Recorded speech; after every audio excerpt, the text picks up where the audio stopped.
PEGI 18.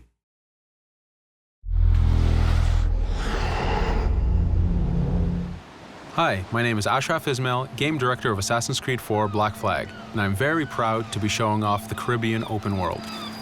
Here, we're going to start with Edward. After completing a few missions, he's met up with the assassins, but he's not yet bought into the creed, so he still has this selfish need for fame and fortune. Edward is one of the most unique characters we've created for the Assassin's Creed universe.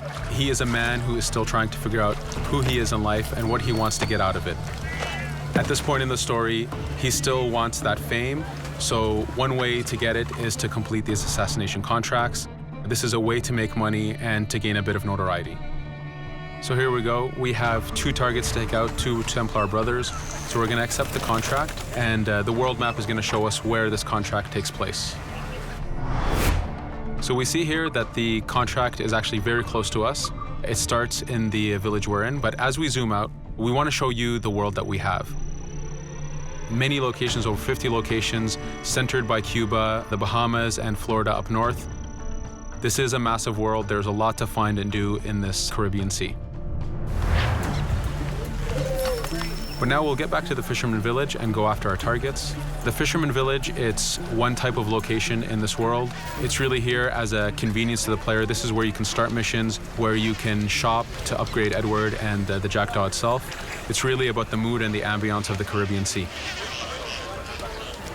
In the distance, we have a tavern that we're approaching.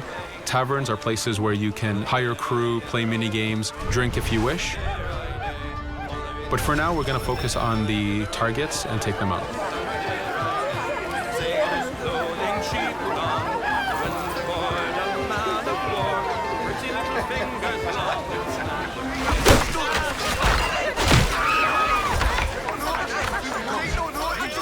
Now that we've taken out one brother, the other one's going to bolt. Just like classic ACs, we can chase him down and take him out that way, but there's many ways to complete this contract. We can use the new free aim system to shoot him this way, to eliminate him that way. We can jump onto the ship and take him out with his crew, but instead we're going to let him escape into the sea and follow him with the Jackdaw. This is your ship. This is the second main character of the game. You're going to have to customize and upgrade the ship as you go on this journey with Edward.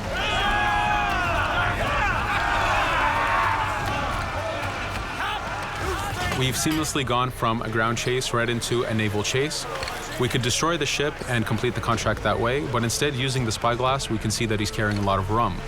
Rum is important in the economy system. It's one way of making a lot of money if you sell it properly. So instead of destroying the ship, we're going to plunder that ship. Fire! Here you can see the upgrades that we've made into the naval combat. Using the front cannons, you can shoot chain shots to slow down the ship. Using the new round shot mechanic of trajectory aiming, you can aim for the hull and do a lot of damage this way. This specific enemy is what we call a frigate. Frigates are the type of ships that you need to destroy as fast as you can, because the longer the fight lasts, the more damage they're capable of doing. We have other enemy types like the Charger or the Man of War. The Man of War is a massive ship capable of carrying over 100 cannons. These are ships that you really need to upgrade to be able to face. But now that this frigate has been demasted, we can start the boarding. Boarding, it's very important. You are a pirate. This is how you gain cargo. This is how you take on ships. So here we can start the boarding from any orientation or angle we wish. The distance even matters. If you get too close, the 2 crews will just jump right into each other. If you start a bit further, you can jump in the water and go in for a sneak stealth attack. We have 2 objectives to accomplish for this boarding. We can take out the captain, and we need to take out some of his crew. So using the swivel gun, we will efficiently take out a lot of the crew. And now we'll go for the captain using Edward's navigation abilities. Here, again, using the new free aim system, we have a dangerous enemy on the other side taking out our crew. We can easily take him out with a headshot. So what we see here is that 2 ships have come together to create this 3D environment where, using your assassin abilities to navigate, to be stealthy, you can take the advantage and get the kill by surprise.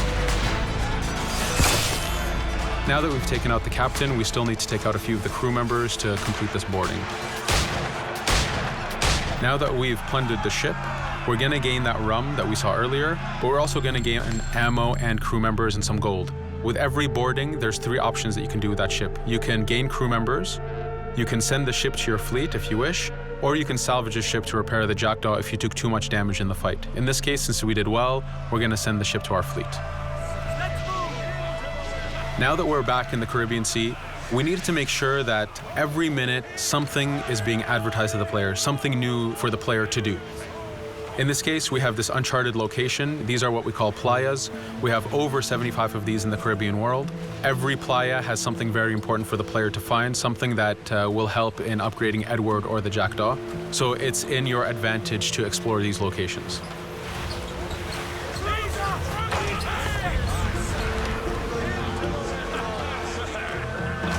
Again, for us, seamlessness is very important.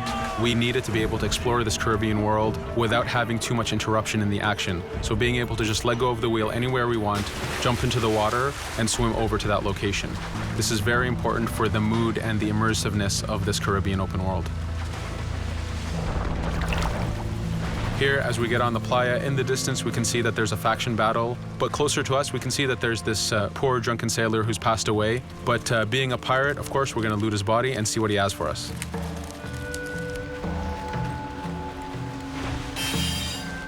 So we found a treasure map. This treasure map is asking us to go to an island called Misteriosa. Every time you find one of these, you know that you're going to find a treasure that is linked to the progression of the Jackdaw or Edward, so they are very valuable. Here we're going to take a look at that faction battle. We have a British ship facing off against a Spanish ship. We could jump in and take advantage of this opportunity, allowing each ship to weaken the other and for us to plunder both. But now we're going to make our way back to the Jackdaw. Again, this is the second main character of the game. There's a lot of customization and a lot of upgrading to do on the Jackdaw. You can upgrade all the weapons to fit the playstyle you wish. Now, as we get onto the Jackdaw, we can see that the crew is cheering for us. Edward has a really close relationship with his first mate, Adewale, standing right there, and with his crew. And this is something that you'll see later in the demo, that we can lose and gain crew members. Again, using the spyglass, we can really see the contents of a ship, but you can also assess the danger and threat level of these ships. But for now, we're going to continue to Misteriosa to find that treasure. Here we've crossed into a harpooning zone. The harpooning system is connected to the hunting system, which is used for upgrading Edward himself. So you can upgrade the number of weapons he carries, the ammo that you can carry, and even his health. But for now, we've moved past that zone and we've got into a storm. Storms are very dangerous. If you're not careful, if you don't know how to navigate a storm, you will take damage to your ship and you will lose crew members. In the distance, we can see a water spout. This is a tornado in the ocean. These are very dangerous. They can suck you in, and when they do, they tear the ship apart and take out your crew. Here we can see its effect on a ship. This poor ship got sucked in and got destroyed. Storms are very dangerous, but we wanted the player to take advantage of this. When you've mastered a storm, when you know how these systems work, you can pull enemies into a storm and let the storm do damage for you. So there is a strategic element to using a storm in the world.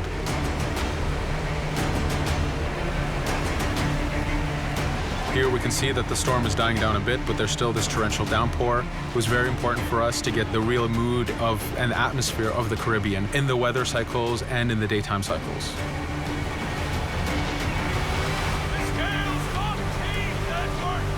But here, since we've survived the storm, did pretty well, let's order our crew to sing. Sea shanties are a part of this game. It's a collectible that you can find in the world. So the more you find, the bigger playlist you have for your crew.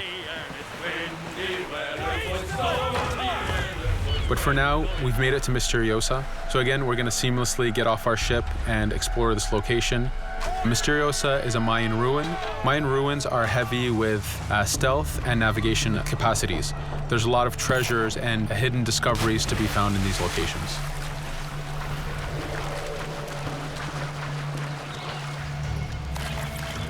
If we recall the treasure map, the treasure is hidden behind a temple.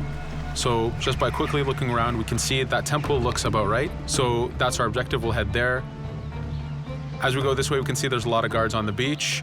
We could go in and fight them if we wish to, but to show off that this is a mini open world, we're gonna try to find a different route to get to our objective. Here, we've seen a guard. We don't wanna alert him, and we don't wanna alert the guards on the beach, so we're gonna use our stealth ability to take him out silently.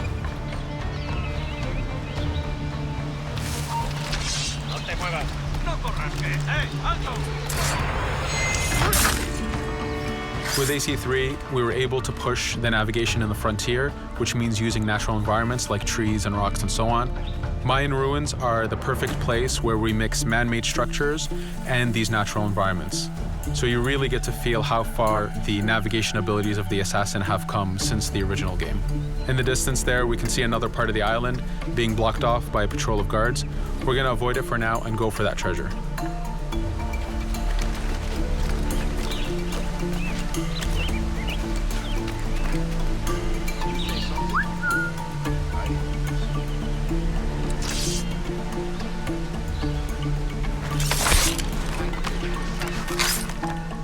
It's important for us to be able to give the players new tools, specifically for stealth. In this case, we have the blowpipe. Using the berserk darts, you make your enemies go crazy. Effectively, this means that they'll attack anything and everything in sight, including their own friends, animals, or Edward if he was in the way. So you do have to be careful with how you use it. But now that we've caused a distraction, if we happen to fall down there, at least there's already a bit of damage done for us. But using our navigation skills, we're able to get past that area without any trouble.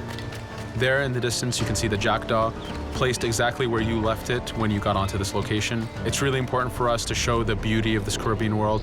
The Caribbean has some amazing vistas, and we pushed ourselves to replicate this in the game.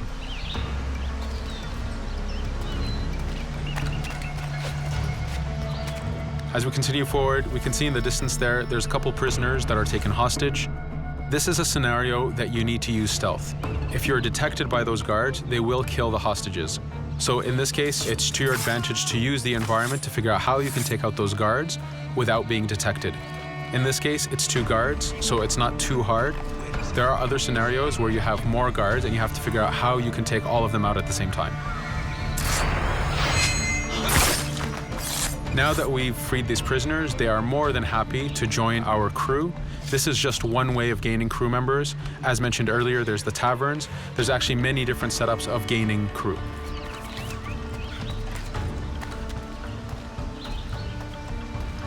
Here, we're going to go back to the treasure map. We can see that the treasure is actually behind the temple near a fountain. So if we just look around, we can see that it's around here.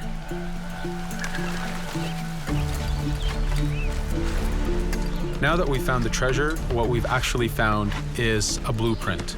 Blueprints are incredibly valuable for the upgrading of the Jackdaw.